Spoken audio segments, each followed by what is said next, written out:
অনেক দিন থেকেই আমার একটা পাহাড় কেনার শখ, কিন্তু পাহাড়কে বিক্রি করে তা জানি না। যদি তার দেখা পেতাম, দামের জন্য আটকাতো না।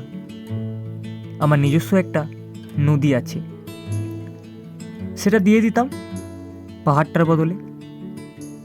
কে না জানে পাহাড়ের চেয়ে নদীরই দাম বেশি। পাহাড় স্থাণু, নদী বহমান। তবু আমি নদীর বদলে পাহাড়ই কিনতাম, কারণ আমি ঠকতে চাই। নদীটাও অবশ্য কিনেছিলাম একটা দ্বীপের বদলে। ছেলেবেলায় আমার বেশ ছোটোখাটো ছিমছাম একটা দ্বীপ ছিল, সেখানে অসংখ্য প্রজাপতি। শৈশবে দ্বীপটি ছিল বড় প্রিয়। আমার যৌবনে দ্বীপটি আমার কাছে মাপে ছোট লাগলো। প্রবহমান ছিপছিপে তন্বী নদীটি বেশ পছন্দ হলো আমার। বন্ধুরা বলল, ওইটুকু একটা দ্বীপের বিনিময়ে এত বড় নদী পেয়েছিস, খুব তো জিতেছিস মাইরি। তখন জয়ের আনন্দে আমি বিহ্বল হতাম। তখন সত্যিই আমি ভালোবাসতাম নদীটিকে। নদী আমার অনেক প্রশ্নের উত্তর দিত, যেমন, বলো তো আজ সন্ধ্যাবেলা বৃষ্টি হবে কি না? সে বলতো, আজ এখানে দক্ষিণ গরম হাওয়া।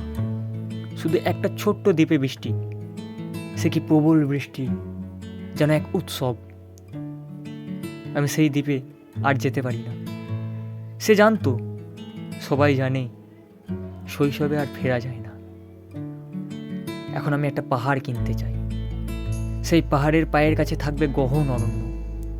আমি সেই অরণ্য পার হয়ে যাব। তারপর শুধু রুক্ষ কঠিন পাহাড়, একেবারে চূড়োয়, মাথার খুব কাছে আকাশ সম, নিচে বিপুল পৃথিবী, চরাচরের তীব্র নির্জনতা। আমার কণ্ঠস্বর সেখানে কেউ শুনতে পাবে না। আমি ঈশ্বর মানি না, তিনি আমার মাথার কাছে এসে ঝুঁকে দাঁড়াবেন না। আমি শুধু 10 দিককে উদ্দেশ্য করে বলবো, প্রত্যেক মানুষই অহংকারী। এখানে আমি একা। এখানে আমার কোনো অহংকার নেই। এখানে জয়ী হবার বদলে ক্ষমা চাইতেই ভালো লাগে। হে 10 দিক, আমি কোনো দোষ করিনি, আমাকে ক্ষমা করো, ক্ষমা করো।